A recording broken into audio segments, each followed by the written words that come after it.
Hello everyone, welcome to Vats Education. Today we will discuss torque on current carrying coil in magnetic field.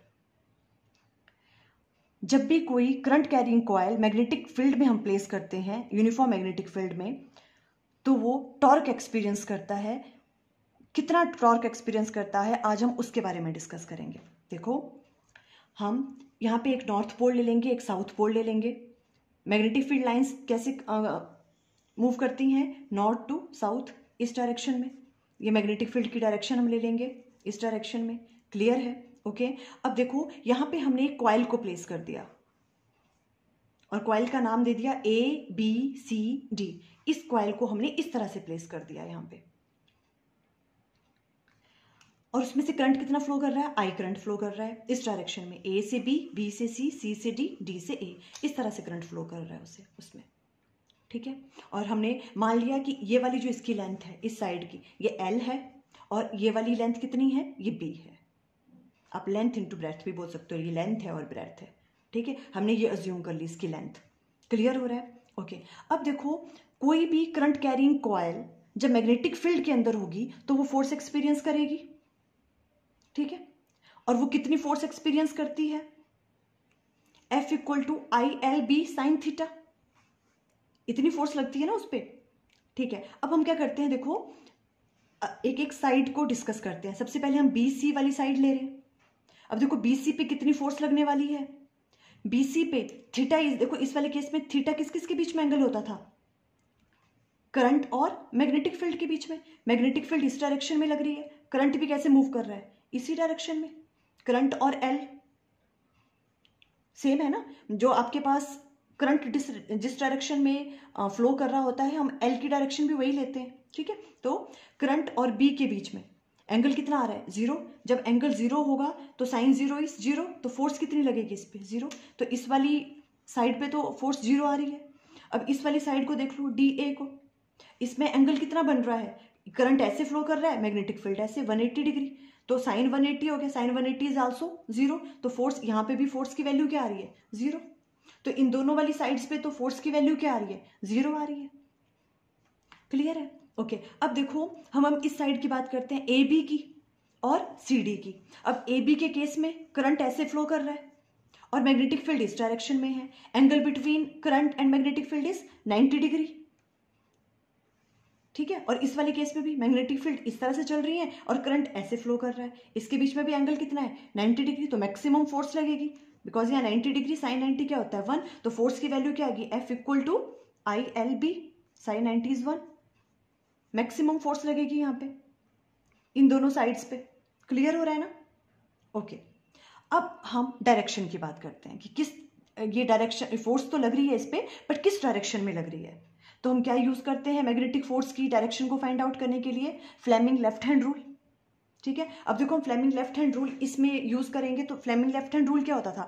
आपके पास 4 finger होती थी, ये वाली, ये magnetic field की डायरेक्शन को शो करती है, और ये वाले जो है आपकी मिडल फिंगर करंट की डायरेक्शन को, और थंब जो है वो क्या शो करता है? मैग्नेटिक फोर्स की डायरेक्शन को शो करता है। ठीक है, हमें अपनी क्या करना है? हैंड को मूव करना है, फिंगर्स को नहीं करना है। फिंगर ऐसे रहेंगी। देखो, मैग्नेटिक फील्ड की डायरेक्शन ये वाली है, ठीक है, और करंट की डायरेक्शन कहाँ है? इस वाले में A से B ऊपर को जा रहा है करंट। ठीक है, तो मैग्नेटिक फील्ड ऐसे है। ठीक है, और करंट कैसे जा रहा है? देखो, ये मैग्नेटिक फील्ड की डायरेक्शन है, और करंट किस डायरेक्शन में मूव कर रहा है? इस डायरेक्शन में। तो जो आपकी फोर्स है वो कैसे जा रही है? डाउनवर्ड डायरेक्शन में। ये देखो थंब, फोर्स कहाँ जा रही है? डाउनवर्ड डायरेक्शन में। क्लियर है? समझ गए ना? देखो, ये इस तरह से, ये मैग्नेटिक फील्ड की डायरेक्शन है, ये करंट की डायरेक्शन है, और मैग्नेटिक फोर्स कहाँ लग रही है? नीचे। तो इस वाले साइड पे मैग्नेटिक जो आपके पास फोर्स है उसकी डायरेक्शन इस डायरेक्शन में लग रही है। नीचे डाउनवर्ड डायरेक्शन हमने ये वाला शो कर दिया। ठीक है, और यहाँ पे देखिए इस वाले में C और D में, इसमें क्या हो रहा है? मैग्नेटिक फील्ड किस डायरेक्शन में? ये वाली, और करंट कैसे मूव कर रहा है? इस डायरेक्शन में। ये करंट है, मैग्नेटिक फील्ड इस डायरेक्शन में है, फोर्स कहाँ लग रही है? बाहर की डायरेक्शन में, आउटवर्ड डायरेक्शन में। तो ये वाली होगी फोर्स यहाँ पे, इस फेस पे। ठीक है, यहाँ पे फोर्स ऐसे लग रही है नीचे को, और यहाँ पे फोर्स कहाँ लग रही है? ऊपर को लग रही है। अपोजिट लग रही है दोनों फोर्सेस। ठीक है, अब देखो, नेट फोर्स जो है इस पे, वो हमेशा आपको याद रखना है, जब भी कोई कॉइल यूनिफॉर्म मैग्नेटिक फील्ड के अंदर प्लेस होती है तो जो उसके ऊपर नेट फोर्स लगती है वो ऑलवेज क्या होती है, जीरो होती है।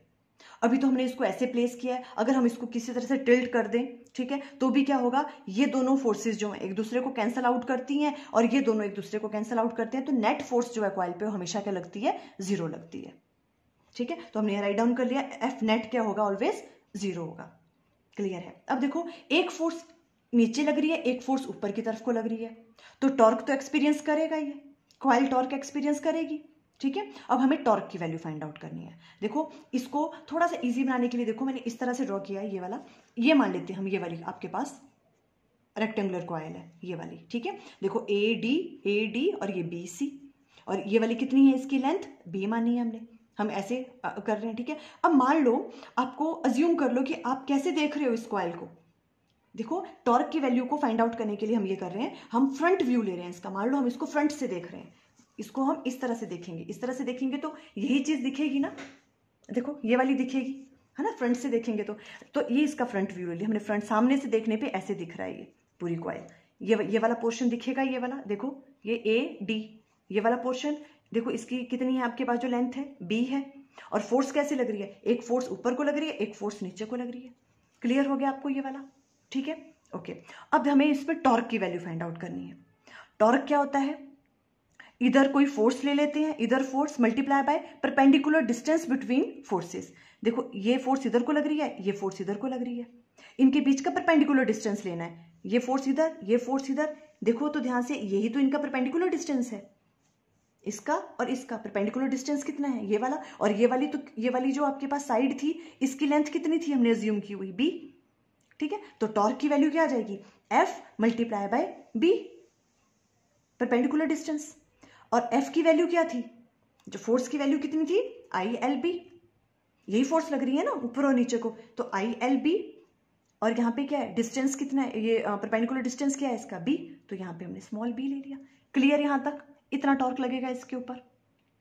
ओके, अब देखो आप ध्यान से, ये एल है और ये बी है, देखो ये वाली चीज, ये एल है डिस्टेंस, ये बी है, तो लेंथ इंटू ब्रेड्थ हो गया, ये वाली साइड और ये वाली साइड, इसे हम एरिया लिख सकते हैं।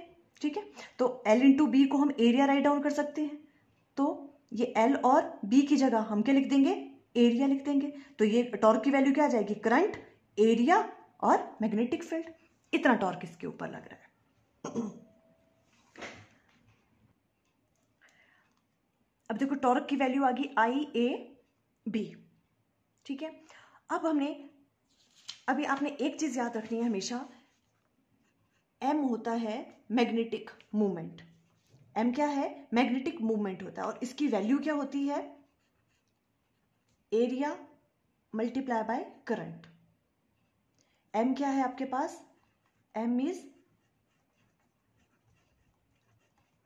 Magnetic movement. ठीक है, और जो इसकी डायरेक्शन है मैग्नेटिक मूवमेंट की, वो क्या होगी, जो एरिया वेक्टर की डायरेक्शन होती है वही मैग्नेटिक मूवमेंट की डायरेक्शन होती है। ठीक है, जो मैग्नेटिक मूवमेंट की डायरेक्शन क्या होती है, जो भी उस प्लेन की एरिया की डायरेक्शन है, ठीक है, एरिया वेक्टर की डायरेक्शन है, वही होगी मैग्नेटिक मूवमेंट की डायरेक्शन। नेक्स्ट वाले चैप्टर में हम इसे डिटेल में अंडरस्टैंड करेंगे। अभी आप सिंपल इतनी बात याद रखें कि जो मैग्नेटिक मूवमेंट है वो किसके बराबर होता है, एरिया मल्टीप्लाई बाय करंट, और जो मैग्नेटिक मूवमेंट की डायरेक्शन होती है वो क्या होती है, जो एरिया वेक्टर की डायरेक्शन होती है। ठीक है, तो देखो हम इसे राइट डाउन कर सकते हैं, M equal to A into I को हम एम राइट डाउन कर सकते हैं, ए और आई को, तो यहाँ पे टॉर्क की वैल्यू क्या आ जाएगी, एम इंटू बी, ये टॉर्क की वैल्यू यहाँ पे आ गई। क्लियर है, ओके। अच्छा, अब हम देखो एक केस ले रहे हैं, ये तो फिर भी एक सब केस था, एक हम जनरल केस ले रहे हैं कि मान लो आपकी कॉइल ऐसी नहीं पड़ी हुई है अब। ठीक है, ये क्या होगी, अब देखो या तो इस पे टॉर्क लगा या कुछ भी टिल्ट हो गई, ऐसे था पहले, अब ये यूं मूव कर गया है। ठीक है, ये इस तरह से था, अब ये ऐसे ना होके इस तरह से हो गया है। ठीक है, उस केस में टॉर्क की वैल्यू क्या आएगी। क्लियर है, ओके। फिर उसके बाद में हम इसको दोबारा डिस्कस करेंगे। देखो अभी आप ये वाला जो मेन आपके पास जो केस है वो ये वाला है। देखो अब आपने क्या किया, इसके इस तरह से कर दिया, पहले क्या था, पहले ये ऐसी थी, ठीक है, अभी क्या हो गई, ये ऊपर इधर को फोर्स लगी, इधर को फोर्स लगी, मान लो कि ये इस तरह से हो गया, अब जो आपके पास का अब ये वाली कंडीशन आ जाएगी। ठीक है। ए डी ये वाली जो कितनी है इसकी लेंथ, ये बी के बराबर है, ठीक है। और मैग्नेटिक फील्ड तो इसी डायरेक्शन में है। अब हमने क्या कहा, देखो जो भी हम डायरेक्शन लेते हैं उसकी आपके पास जो भी साइड है वो किसकी होगी, उसकी एरिया वेक्टर की डायरेक्शन जो है वो क्या होती है, जो मैग्नेटिक मूवमेंट की डायरेक्शन है वो किसके बराबर होती है, उसकी एरिया वेक्टर की डायरेक्शन की हम लेते हैं, ठीक है। अब देखो इस वाले केस में अगर हम ऐसे देख रहे हैं तो इसकी एरिया वेक्टर की डायरेक्शन कैसे होगी, ऐसे। एरिया वेक्टर की डायरेक्शन कैसे होती है, perpendicular to the plane always, इस तरह से, ठीक है। अब हमने इसको ऐसे टिल्ट कर दिया तो इसकी एरिया वेक्टर की डायरेक्शन क्या होगी, ये वाली, आप समझ रहे हो। देखो पहले ये इस तरह से थी कॉइल, क्लियर है, तो एरिया वेक्टर की डायरेक्शन इस डायरेक्शन में थी। अब क्या कर रहे हैं, हमने इसको टिल्ट कर दिया इस तरह से होगी ये, तो एरिया वेक्टर की डायरेक्शन भी मूव कर जाएगी क्योंकि वो परपेंडिकुलर होती है प्लेन के, तो ये होगी एरिया वेक्टर की डायरेक्शन, क्लियर है। ये एरिया वेक्टर की डायरेक्शन है। ये जो एरिया वेक्टर है ये मैग्नेटिक फील्ड के साथ अब कितना एंगल बना रहा है, थीटा एंगल। पहले वाले केस में वो एंगल कितना था, 90 डिग्री। ये एक जनरल केस है। अब ये कितना एंगल बना रहा है, देखो एरिया वेक्टर कौन सा एंगल बना रहा है मैग्नेटिक फील्ड के साथ, थीटा एंगल बना रहा है, क्लियर है, ओके। अब देखो, अब टॉर्क कैसे निकलता है, इधर force multiply by perpendicular distance. अब परपेंडिकुलर डिस्टेंस ये तो नहीं रहेगा, जब ये कंडीशन थी तो परपेंडिकुलर डिस्टेंस ये था, पर अब देखो ये फोर्स इधर लग रही है, ये फोर्स इधर लग रही है, तो ये तो परपेंडिकुलर डिस्टेंस नहीं है। परपेंडिकुलर डिस्टेंस कैसे निकलेगा, इसको हम यहां पे ज्वाइन करेंगे, इसको यहां करेंगे, जहां ये दोनों देखो ज्वाइन कर रही हैं, ये है परपेंडिकुलर डिस्टेंस। इस फोर्स और इस फोर्स के बीच में ये परपेंडिकुलर डिस्टेंस है, ये वाला। जब हमने इसको रोटेट कर दिया कॉइल को तो ये परपेंडिकुलर डिस्टेंस आ रहा है, जिसे हमने डिनोट कर रहे हैं डी परपेंडिकुलर से। अब हमें इसकी वैल्यू फाइंड आउट करनी है डी परपेंडिकुलर की, ये हमारे पास मेन वर्क है।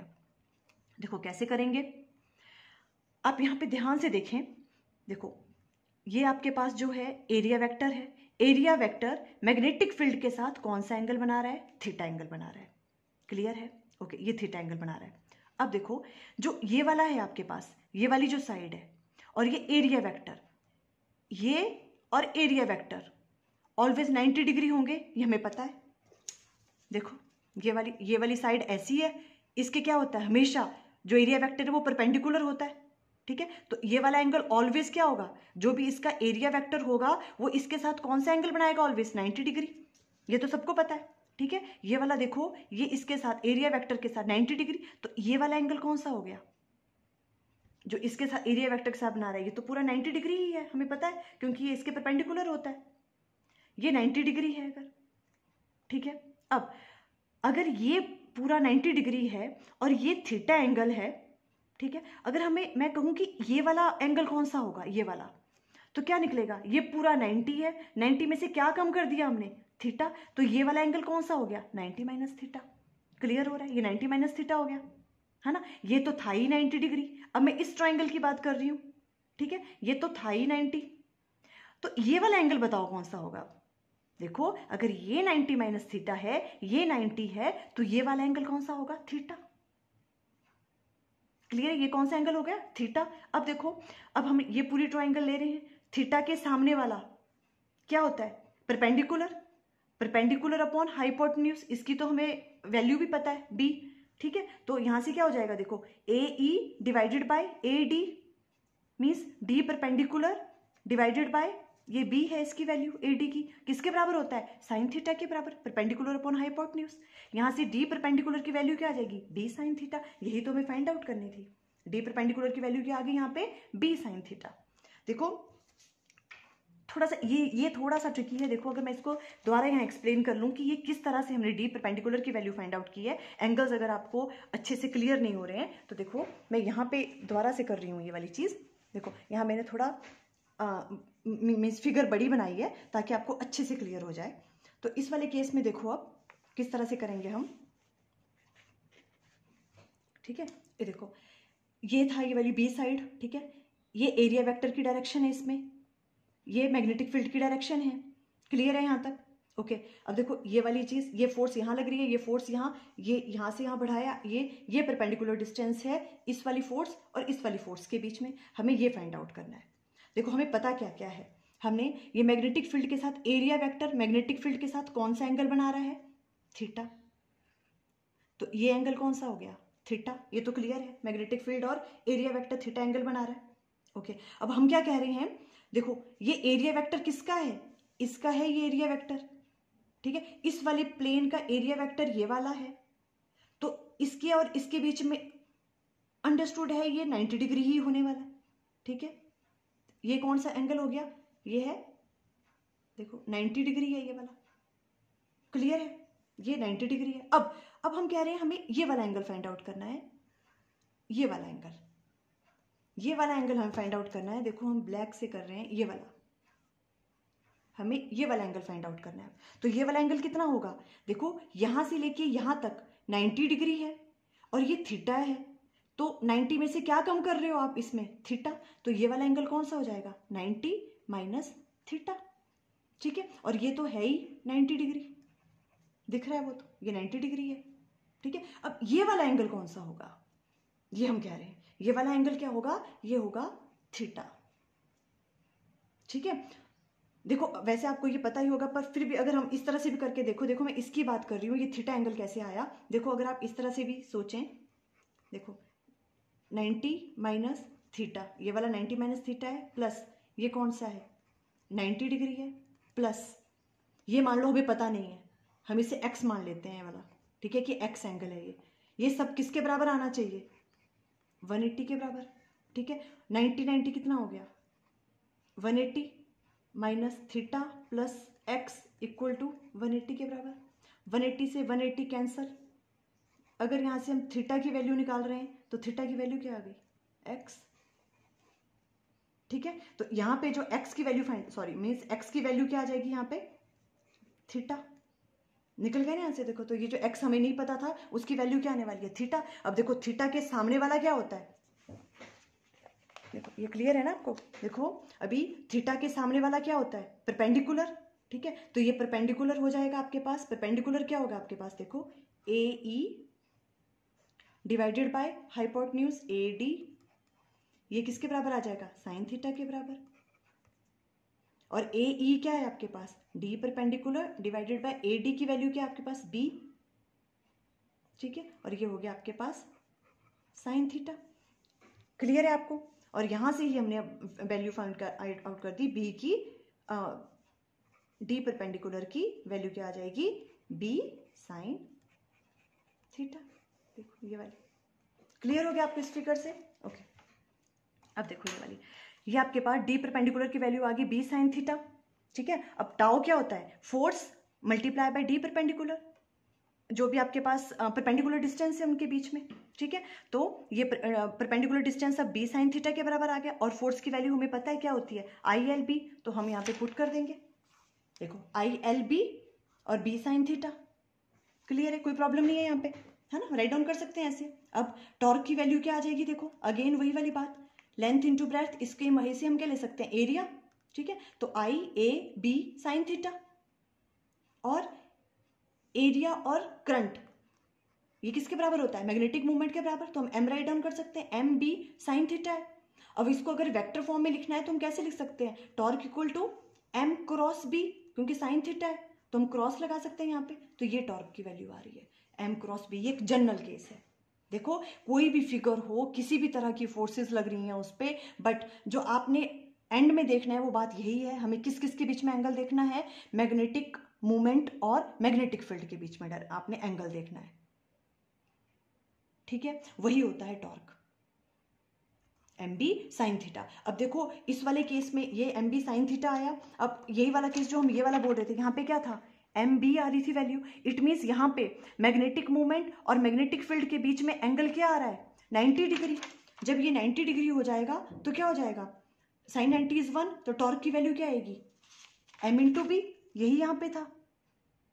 देखो इट मीन्स ये कौन सा है, मैक्सिमम टॉर्क लगेगा इस टाइम पे, देखो इस तरह से, मीन्स मैग्नेटिक मूवमेंट और मैग्नेटिक फील्ड के बीच में एंगल क्या बन रहा है, 90 डिग्री। तभी तो यहाँ पे क्या हो गया, देखो साइन 90 इज 1, और ये वाली वैल्यू आई थी आपकी, हमने कहा था हम इसको बाद में दोबारा डिस्कस करेंगे, ठीक है। अब इस वाले केस में देखो जब ऐसा था तो क्या हो गया, अभी मैग्नेटिक फील्ड की डायरेक्शन कैसी है, ऐसी, और ये आपके पास इस तरह से पड़ा हुआ है कोई भी कॉइल, ठीक है। इसकी क्या देखना है अब हमने अल्टीमेटली, इसकी हमने देखनी है मैग्नेटिक मूवमेंट की डायरेक्शन, और वो कौन सी होती है, एरिया वेक्टर की डायरेक्शन। अब ये ऐसे इस तरह से कॉइल पड़ी हुई है, इसका एरिया वेक्टर किस डायरेक्शन में होगा, परपेंडिकुलर टू दिस, इस डायरेक्शन में। ये परपेंडिकुलर, ये एरिया वेक्टर है, मैग्नेटिक फील्ड इस डायरेक्शन में, दोनों के बीच में एंगल क्या बन रहा है, 90 डिग्री। तो 90 डिग्री था तो साइन 90 की वैल्यू क्या हो गई, देखो था यही, ये जनरल केस बनाया हमने, साइन 90 1 हो गया, और टॉर्क की वैल्यू क्या आ गई थी इस केस में, m इंटू बी। और जब हमने उसको टिल्ट किया तो हमने जनरल केस निकाल दिया, इस तरह से टॉर्क की वैल्यू निकलेगी। क्लियर है, ओके। अभी वही बात देखो, केसेस 1 हम डिस्कस करें, मैक्सिमम टॉर्क कब लगेगा, मैक्सिमम टॉर्क तब लगेगा जब साइन थीटा की वैल्यू मैक्सिमम होगी, और मींस साइन थीटा मैक्सिमम कब होगा, जब थीटा क्या होगा 90 डिग्री, मींस मैग्नेटिक मूवमेंट और मैग्नेटिक फील्ड के बीच में एंगल कितना होगा 90 डिग्री। और मिनिमम टॉर्क कब लगेगा, जब साइन थीटा की वैल्यू मिनिमम होगी, मींस जब मैग्नेटिक मूवमेंट और मैग्नेटिक फील्ड के बीच में एंगल क्या होगा, या तो 0 डिग्री होगा या 180 डिग्री होगा, तो मिनिमम टॉर्क लगेगा। ठीक है, ये हमने ये वाला जो है ये हमारे पास एक जनरल फॉर्मूला बन गया इसका टॉर्क निकालने का। क्लियर हो गया। देखो आज हमने torque on A current carrying coil in a magnetic field के बारे में डिस्कस किया। आई थिंक आपको क्लियर हो गया। Okay, thank you.